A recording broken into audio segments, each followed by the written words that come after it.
रांची में 3 दिवसीय defence expo की शुरुआत राज्यपाल, मुख्यमंत्री, रक्षा राज्य मंत्री और चीफ ऑफ डिफेंस स्टाफ रहे मौजूद। सीएम ने दिया केंद्र को सहयोग का वादा। जेएसएससी सीजीएल परीक्षा पेपर लीक मामले में नेता प्रतिपक्ष बाबूलाल मरांडी ने हेमंत सरकार को फिर घेरा। कहा, सीआईडी जांच के नाम पर हो रही है लीपापोती। आगामी त्योहारों में सुरक्षा इंतजामों को लेकर मुख्य सचिव अलका तिवारी ने की प्रशासनिक तैयारियों की समीक्षा। दुर्गा पूजा को लेकर सभी जिलों को चौकसी बरतने के निर्देश। और पलामू के बाल संप्रेक्षण गृह के शौचालय में फंदे से लटका मिला नाबालिग का शव। पॉक्सो एक्ट में था आरोपी। गुमला से बुधवार की रात फरार 2 बाल बंदी हिरासत में।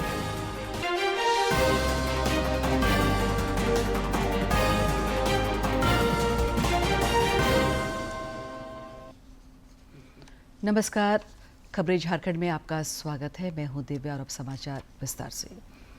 रांची के खेलगांव में 3 दिवसीय ईस्ट टेक सिंपोजियम का शुभारंभ हुआ। राज्यपाल संतोष कुमार गंगवार, मुख्यमंत्री हेमंत सोरेन, रक्षा राज्य मंत्री संजय सेठ और सीडीएस अनिल चौहान ने संयुक्त रूप से इसका उद्घाटन किया। इस दौरान मुख्यमंत्री ने कहा कि हमारी सरकार रक्षा क्षेत्र को आत्मनिर्भर बनाने में केंद्र का पूरा सहयोग करेगी।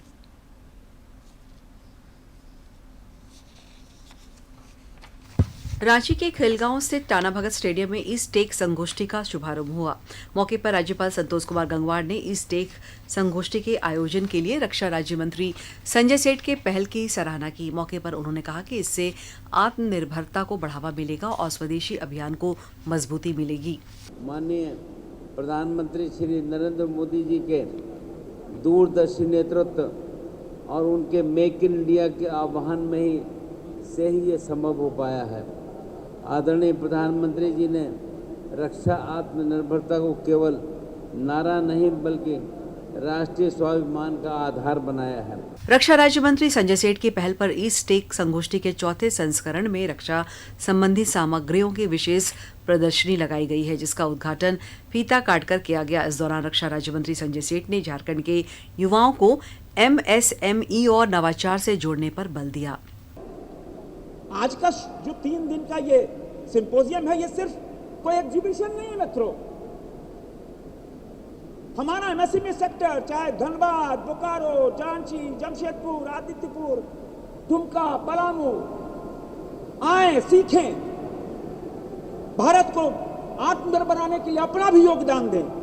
इस मौके पर तीनों सेना के प्रमुख सीडीएस अनिल चौहान ने भारतीय सेना की उपलब्धियां गिनाई और ईस्ट टेक के अवसर पर लगाई गई प्रदर्शनी के पहलुओं से अवगत कराया। साथ ही उन्होंने राष्ट्र प्रथम की भावना को सर्वोपरि बताया। Stakeholders of defense industry must work together with the singular aim of national interest. राष्ट्र प्रथम की भावना जो है सर्वोपरि होनी चाहिए। We have competence and the drive and be rest assured that the armed forces will be there with you and trying to handhold you. Ranchi में east take संगोष्ठी के आयोजन से जहां एक ओर झारखंड के युवाओं को रक्षा क्षेत्र के विविध आयामों की जानकारी मिलेगी, वहीं दूसरी ओर यहां के युवा एमएसएमई से जुड़कर रक्षा उपकरणों के निर्माण और उसके विक्रय में अहम भूमिका निभा पाएंगे। डीडी न्यूज के लिए रांची से सहयोगी विकास के साथ प्रताप और प्रणय प्रबोध की रिपोर्ट। डिफेंस एक्सपो में स्वदेशी रक्षा उत्पादन कंपनियों द्वारा निर्मित अत्याधुनिक हथियार, ड्रोन, टैंक, युद्ध के दौरान इस्तेमाल की जाने वाली सामग्रियां प्रदर्शनी के आकर्षण का केंद्र है। Society of Indian defence manufacturer के सहयोग से विभिन्न एमएसएमई सेक्टर के रक्षा सामग्रियों की निर्माता कंपनियों इन उपकरणों को प्रदर्शित किया है।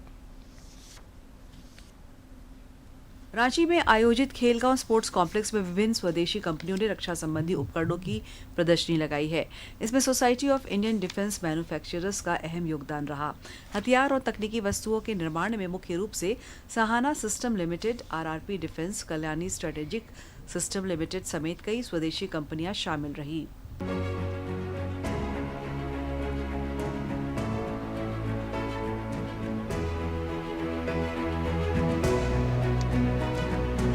प्रदर्शनी में विशेष प्रकार के ड्रोन आकर्षण का केंद्र रहे। विशेषज्ञ ने बताया कि जवानों के सुरक्षा के दृष्टिकोण से कई उपकरणों का निर्माण किया गया है। एक और जहां जांबाज सैनिक देश की सुरक्षा के लिए तत्पर रहते हैं, वहीं उन तक हर छोटी बड़ी जानकारियां पहुंचाने के लिए शॉकर ड्रोन का प्रयोग किया जाता है।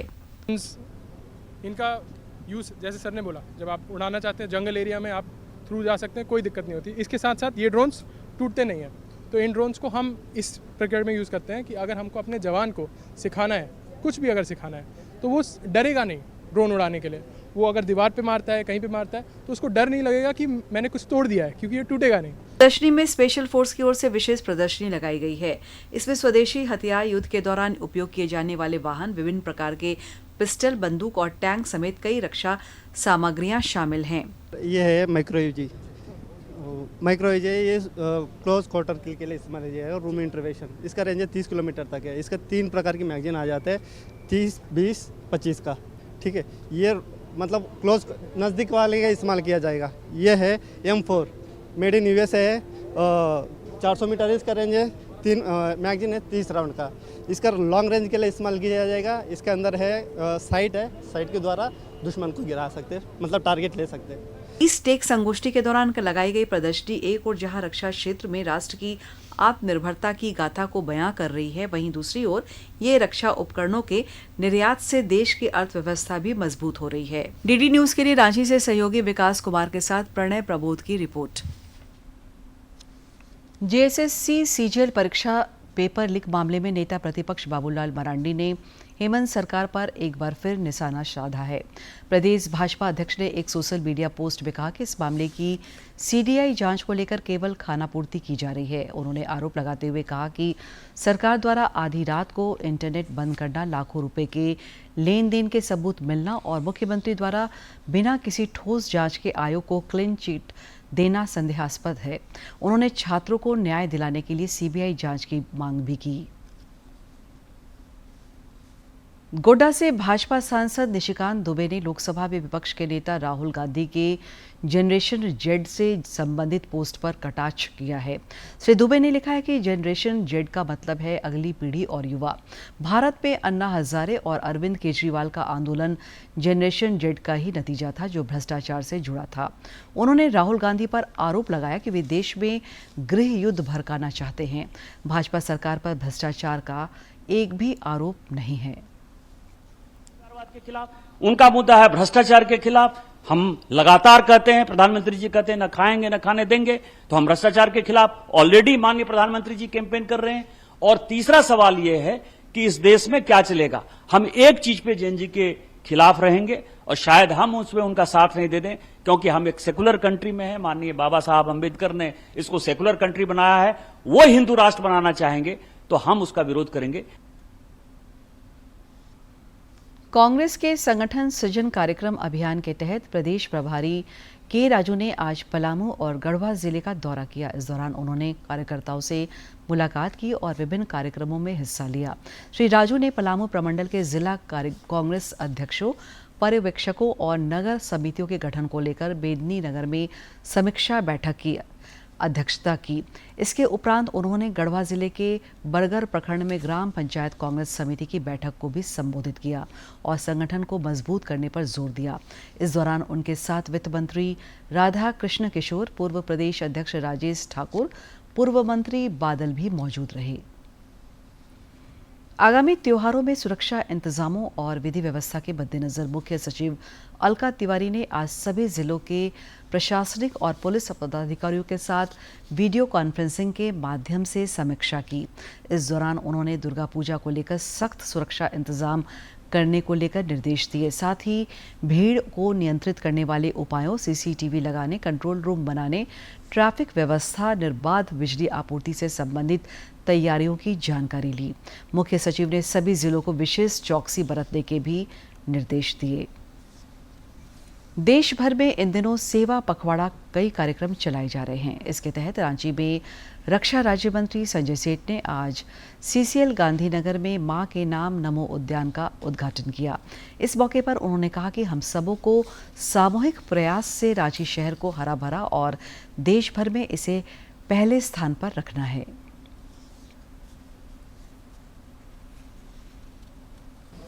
और प्रधानमंत्री जी का निर्देश रहता है कि सेवा के माध्यम से समाज में काम करना, और इसीलिए 17 सितंबर से लेकर 2 अक्टूबर तक राष्ट्रपिता महात्मा गांधी और लाल बहादुर शास्त्री जी की जयंती, ये पूरा पखवाड़ा है। इस पखवाड़े में अंतिम व्यक्ति तक नर सेवा नारायण सेवा। जीएसटी सुधारों से भारत के फूड प्रोसेसिंग और लॉजिस्टिक्स को सशक्त बनाने का कदम उठाया गया है, जिसमें भोजन को किफायती, उद्योगों को मजबूत और लॉजिस्टिक्स को तेज बनाना है।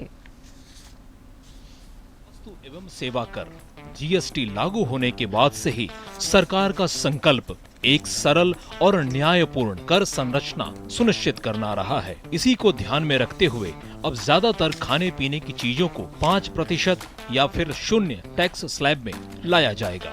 इससे सिस्टम आसान होगा और खर्चों से राहत मिलेगी। उदाहरण के तौर पर पराठा और रोटी जैसी पारंपरिक भारतीय रोटियों पर अब कोई टैक्स नहीं लगेगा। इन्हें आम लोगों का मुख्य भोजन मानते हुए 0 टैक्स में रखा गया है। खाद्य वस्तुओं पर जीएसटी को 5% या 0 रखने से पूरी फूड प्रोसेसिंग श्रृंखला को फायदा होगा और किसान, छोटे उद्योग, एमएसएमई, दुकानदार और निर्यातक सभी लाभान्वित भी होंगे। पनीर, नमकीन, मक्खन, पास्ता, जिसपे पहले 12% से 18% जीएसटी लगता था, अब 5% है। और तो और जैम, जेली, ईस्ट, भुजिया, फ्रूट पल्प व जूस जैसे सामान भी सस्ते मिलेंगे, जिसके चलते घरों में खर्च भी कम होगा। इसके अलावा दूध, सहकारी समितियों, निजी डेयरियों और किसानों की आय बढ़ेगी। साथ ही मक्खन और नमकीन जैसे उत्पादों की मांग गांवों और शहरों में बढ़ेगी, जिससे छोटे उद्योगों और स्थानीय ब्रांडों को भी प्रोत्साहन मिलेगा। बच्चों की पसंदीदा चॉकलेट के साथ साथ cornflakes, ice cream, pastry, cake, biscuit और कॉफी पर कर 18% से घटाकर 5% कर दिया गया है। पैकेजिंग पेपर, केस और क्रेट्स पर भी कर घटाकर 5% करने से पैकेजिंग और लॉजिस्टिक्स लागत कम होगी, जिससे उपभोक्ताओं तक वस्तुएं सस्ती पहुंचेंगी और फूड प्रोसेसिंग इकाइयों को भी राहत मिलेगी। साथ ही वाणिज्यिक ट्रकों और डिलीवरी वैन पर जीएसटी 28% से घटाकर 18% कर दिया गया है। ट्रक भारत की सप्लाई चेन की रीढ़ है और लगभग 65 से 70% माल परिवहन इन्हीं के जरिए होता है। कर में कमी से ट्रकों की लागत घटेगी, जिससे परिवहन दरें कम होंगी। इसका असर कृषि उत्पादों, सीमेंट, स्टील, एफएमसीजी और ई कॉमर्स डिलीवरी तक भी पहुंचेगा, जिससे महंगाई का दबाव घटेगा। यह कदम एमएसएमई ट्रक मालिकों को सीधा लाभ देगा और निर्यात प्रतिस्पर्धा को बढ़ाएगा। यह प्रधानमंत्री गति शक्ति और राष्ट्रीय लॉजिस्टिक्स नीति के लक्ष्यों के अनुरूप है। साथ ही गुड्स कैरेज के थर्ड पार्टी इंश्योरेंस पर कर 12% से घटाकर 5% किया गया है, जिससे लॉजिस्टिक्स लागत और भी कम होगी। ये जीएसटी सुधार सिर्फ टैक्स में बदलाव नहीं है, बल्कि एक बड़े विजन का हिस्सा है। इनका उद्देश्य है हर नागरिक के जीवन को आसान बनाना, युवाओं को अधिक अवसर देना और देश को एक मजबूत, आत्मनिर्भर और समावेशी विकास की राह पर आगे बढ़ाना। यही है नए भारत की सच्ची ताकत।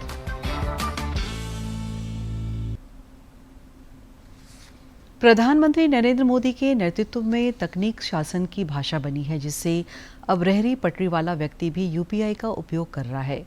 केंद्रीय सूचना एवं प्रसारण मंत्री अश्विनी वैष्णव ने पीएम मोदी के पिछले 10 वर्षों के कुशल और दूरदर्शी शासन की सराहना करते हुए एक आलेख लिखा है। लिखा कि प्रधानमंत्री मोदी ने तकनीक को भारत का सबसे बड़ा समान अवसर देने वाला साधन बना दिया है। मुंबई का एक रेहड़ी पटरी वाला भी वहीं यूपीआई पेमेंट सिस्टम इस्तेमाल करता है और बड़ी कंपनी का अधिकारी भी। ये बदलाव प्रधानमंत्री के मूल सोच अंत्योदय को दर्शाता है, यानी कतार में खड़े सबसे आखिरी व्यक्ति तक पहुंचाना। हर डिजिटल पहल का मकसद है तकनीक को सबके लिए समान रूप से उपलब्ध कराना। गुजरात में शुरू हुए ये प्रयोग की भारत की डिजिटल क्रांति की नींव बने। 2014 में मोदी जी ने गुजरात का अनुभव और सीख दिल्ली तक पहुंचाया, लेकिन पैमाना कहीं बड़ा था। यूपीआई ने भारत के भुगतान करने का तरीका बदल दिया।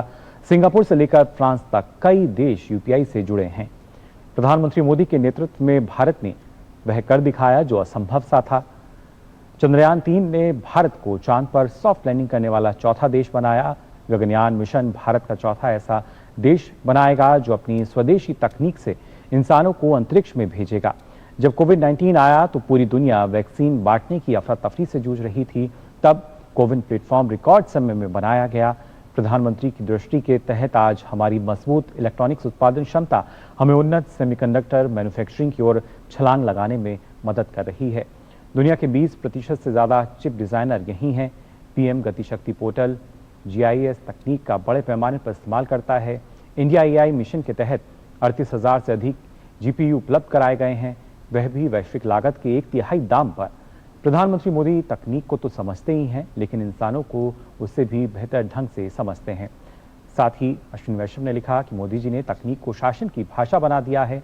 उन्होंने साबित किया है कि जब नेता तकनीक को इंसानियत के साथ अपनाते हैं तो पूरा देश भविष्य की ओर एक बड़ी छलांग लगाता हुआ नजर आता है। त्योहारी सीजन से पहले केंद्र सरकार ने जीएसटी दरों में कटौती कर हर वर्ग को राहत दी है। इससे सिमडेगा के व्यवसायी और आम जन भी खासे खुश हैं। उन्होंने केंद्र सरकार के इस निर्णय को स्वागत योग्य बताया है। बहुत ही सराहनीय कार्य किया गया है। जीएसटी को कमी करके हम आम जनता को बहुत ही राहत दिया गया है। जीएसटी कम होने से आम जनता को महंगाई से राहत है। घरेलू चीज़ों पर भी जो जीएसटी में 18% की होती थी, अब 5% पर, और बहुत सारी चीज़ों पे तो 0% कर दिया गया है। जैसे कि ब्रेड है, ब्रेड में 0% कर दिया गया है। इससे गरीब निचले तबकों के लोगों को बहुत ही राहत होगी। और मैं केंद्र सरकार और हमारे प्रधानमंत्री जी को बहुत ही धन्यवाद देना चाहूँगी और ऐसे सराहनीय कार्य और भी करते रहें जिससे हम नागरिकों को राहत हो। ये आम जनता को अब बहुत राहत मिलने जा रहा है। इस जीएसटी में बहुत भारी कमी की गई है। जैसे शिक्षा और स्वास्थ्य को लेकर जनता में बहुत खुशहाली आ गई है। भारत सरकार ने जो जीएसटी में कमी की है, निम्न वर्ग और मध्यम वर्ग को काफ़ी राहत मिलेगी। और जो उसने जीएसटी का रेट बढ़ाया है वो लग्जरियस गुड्स में बढ़ाया, जिससे आम उपभोक्ता को कोई फर्क नहीं पड़ेगा। और ये बहुत अच्छा प्रस्ताव है भारत सरकार का और मैं इसकी सराहना करता हूँ और इसकी सफलता की कामना करता हूँ। केंद्र सरकार का यह निर्णय बहुत ही महत्वपूर्ण है और त्यौहार के सीजन में जीएसटी कम करना आम जनता के लिए बहुत ही लाभदायक है। खास करके हमारे किसान भाइयों को, जो कि 12 से 18% का जीएसटी उनको भरना पड़ता था, उसको घटाकर 5% कर दिया गया है। और ये हमारा देश जो है सो कृषि प्रधान देश है, इसलिए आम जनता के साथ साथ किसान भाइयों को भी इससे बहुत बड़ी राहत मिलेगी। और दूसरी ओर फुटवियर और कपड़ों में भी जीएसटी घटाकर 5% कर दी गई है, जिससे आम जनता को बहुत राहत मिलेगी। भारत के पैरालंपिक प्रदर्शन में पिछले कुछ वर्षों में उल्लेखनीय उन्नति हुई है। प्रधानमंत्री नरेंद्र मोदी के मार्गदर्शन और एथलीटों के साथ संवाद ने उन्हें आत्मविश्वास और प्रेरणा प्रदान की है। सरकार ने एथलीटों को वित्तीय सहायता, विश्व स्तरीय कोचिंग और प्रशिक्षण सुविधाएं उपलब्ध कराई है। सरकार के प्रयासों और एथलीटों की मेहनत से भारत अंतर्राष्ट्रीय खेलों में अपनी प्रतिष्ठा और गौरव को सुदृढ़ कर रहा है।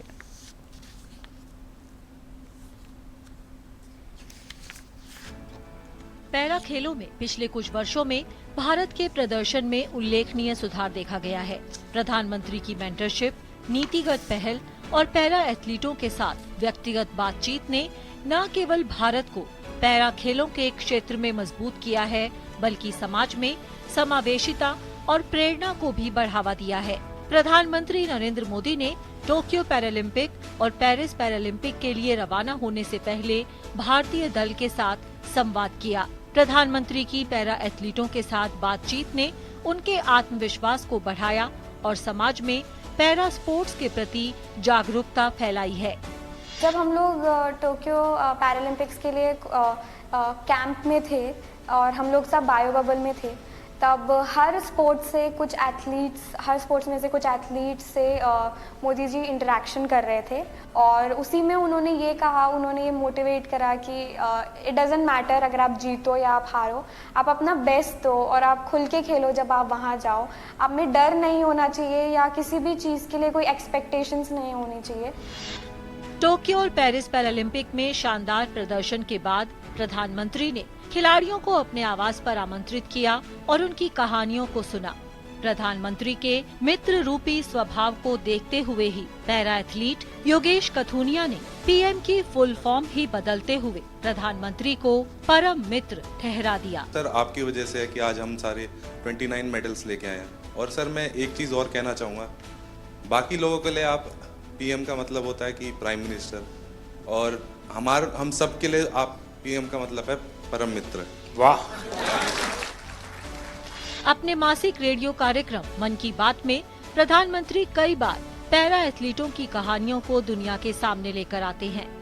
प्रधानमंत्री के नेतृत्व में कई नीतिगत और संरचनात्मक बदलाव भारत में पैरा स्पोर्ट्स के क्षेत्र में एक नए युग की शुरुआत है। 2023 में शुरू हुए खेलो इंडिया पैरा गेम्स देश भर के ग्रामीण और शहरी क्षेत्रों से पैरा एथलीटों की प्रतिभा को पहचानने का मंच बना। टारगेट ओलंपिक पोडियम स्कीम के तहत पैरा एथलीटों को वित्तीय सहायता, विश्व स्तरीय कोचिंग और प्रशिक्षण सुविधाएं प्रदान की जाती हैं। पैरालंपिक कमेटी ऑफ इंडिया ने पैरा स्पोर्ट्स को बढ़ावा देने के लिए कई पहल शुरू की हैं।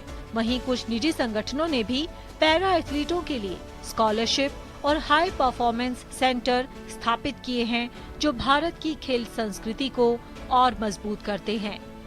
जाहिर है प्रधानमंत्री नरेंद्र मोदी का पैरा एथलीटों को प्रोत्साहित करने और उनकी उपलब्धियों को मान्यता देने में बड़ा योगदान है। आज अंतर्राष्ट्रीय सर्पदंश दिवस है।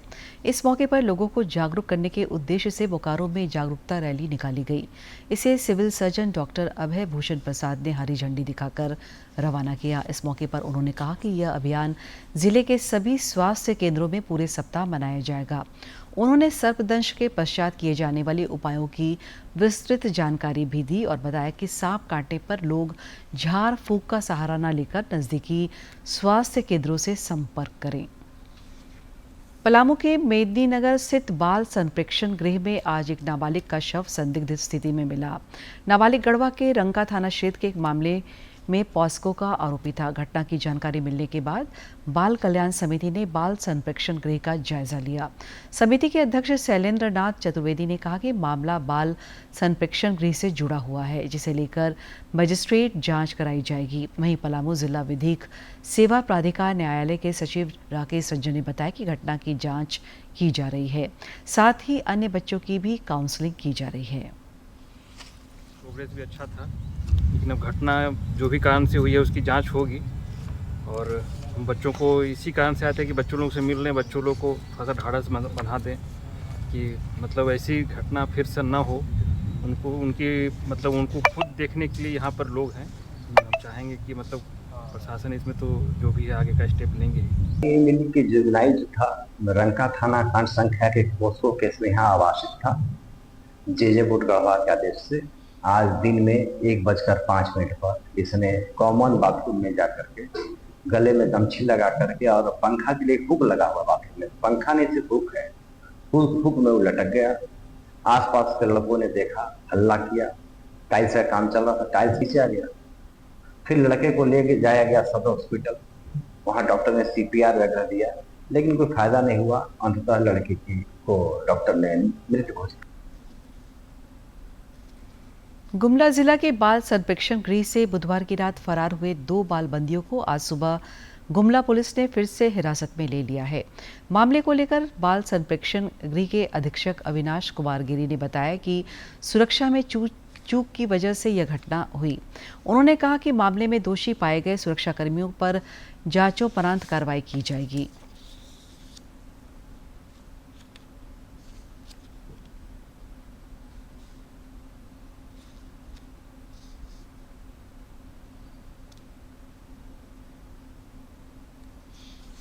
17/9/2025 की रात्रि लगभग 11:13 से 11:56 में वो लोग वार्ड का अपना गेट को मोड़ दिया और वहां से निकलने के पश्चात बेडशीट के सहारे चारदीवारी फांद कर भाग गया। और चूंकि 7 दिन पहले ही वो दोनों आए थे, गुमला थाना कांड संख्या ये नगाड़ा चोरी में आए थे, पेटी ऑफेंस में आए थे। और अभी तो वर्तमान सूचना प्राप्त हुई है कि दोनों पकड़े गए हैं, गुमला थाना में दोनों को सुपुर्द किया गया है और कुछ देर बाद उसको फिर से जेजेबी के समक्ष प्रस्तुत किया जाएगा। और अंत में मुख्य समाचार एक बार फिर।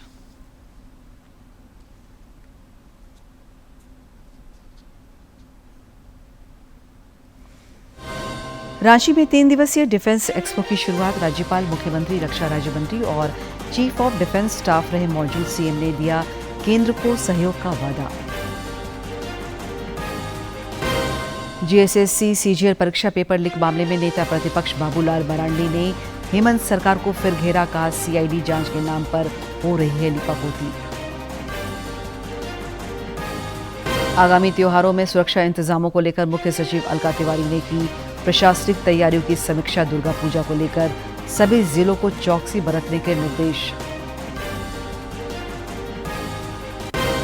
और पलामू के बाल संप्रेक्षण गृह के शौचालय में फंदे से लटका मिला नाबालिग का शव, पॉक्सो एक्ट में था आरोपी। गुमला से बुधवार की रात फरार 2 बाल बंदी हिरासत में।